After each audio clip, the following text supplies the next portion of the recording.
ମୋ ନାଁ Tirupati Gamang, CPI ML liberation ଜିଲ୍ଲା ସମ୍ପାଦକ।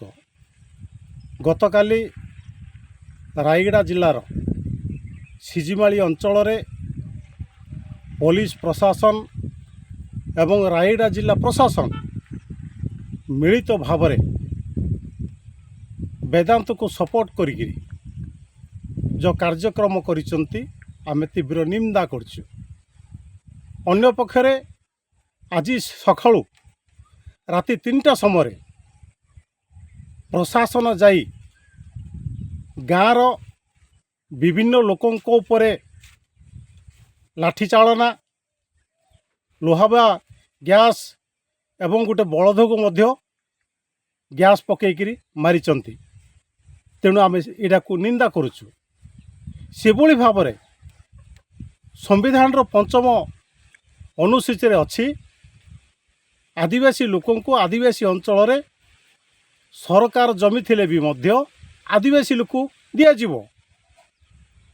ସେଭଳି ଭାବରେ ସମ୍ବିଧାନରେ ଲେଖା ଥିଲା ସମୟରେ ସରକାର ଜମି ପୂର୍ବପୁରୁଷରୁ ଦଖଲ କରିକିରି ତାରୁ ଫସଲ ଆଦାୟ ହେଉଛି, ସେମାନେ ବଞ୍ଚୁଛନ୍ତି। କିନ୍ତୁ ଓଡ଼ିଶା ସରକାର ଡବଲ ଇଞ୍ଜିନ୍ ସରକାର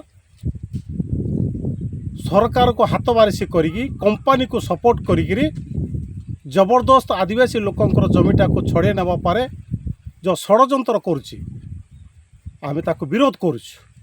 ଏବଂ ଗ୍ରାମସଭା କରାଯାଉ, ଗ୍ରାମସଭାରେ ଯେଉଁ ନିଷ୍ପତ୍ତି ହେବ ସେ ନିଷ୍ପତ୍ତି ପ୍ରକାର ହେଉଛି ସରକାର କାର୍ଯ୍ୟକ୍ରମ କରୁ। ଅଯଥାରେ ରାସ୍ତା କରିବା ନାଁରେ ମାନେ ଅର୍ଥାତ୍ ବେଦାନ୍ତ କମ୍ପାନୀ ମାଲ ନେବା ପରେ ଯେଉଁ ରାସ୍ତା, ଗାଁର ଉନ୍ନତି ନାହିଁ, ଲୋକଙ୍କର ଉନ୍ନତି ନାହିଁ, କିନ୍ତୁ ବେଦାନ୍ତର ଉନ୍ନତି ପାରେ ବୋଲିକି ବର୍ତ୍ତମାନ ହେଉଛି ଯେଉଁ ଲାଠିଚାଳନା, ଲୁହାବା ଗ୍ୟାସ୍ ଛାଡ଼ିଛନ୍ତି, ବଳଦ ମରିଛି, ଏସବୁ ଯାକ ପାର ହେଉଛି ଆମେ ତୀବ୍ର ନିନ୍ଦା କରୁଛୁ। ସରକାର ଅବିଳମ୍ବେ ଏକୁ ତଦନ୍ତ କରିକିରି